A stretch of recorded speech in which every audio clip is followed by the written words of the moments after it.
when I feel calm.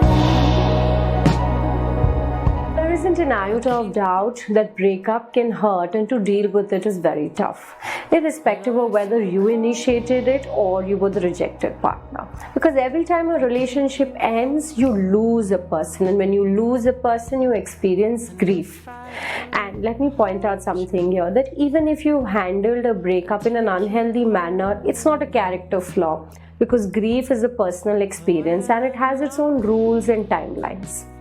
So I'd like to share some reactions of grief with you after a breakup. Now, this doesn't mean that you'll be able to move on quickly, but you'll surely be able to move on in a smoother way.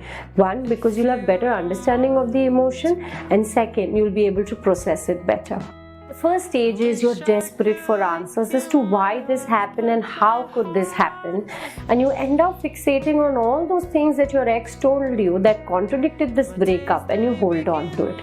But there's also a lot of confusion, where on one end you think that it's good it ended, but on the other side you also question why it ended.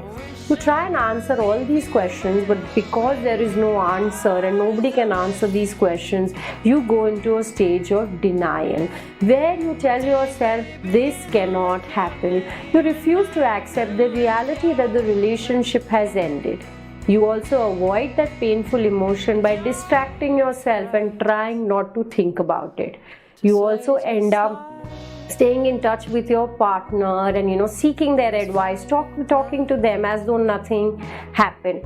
And the most important aspect here is you do not share this news with your friends or family members, because you're not ready to face it, and a small part of you still believes that that person is going to come back to you.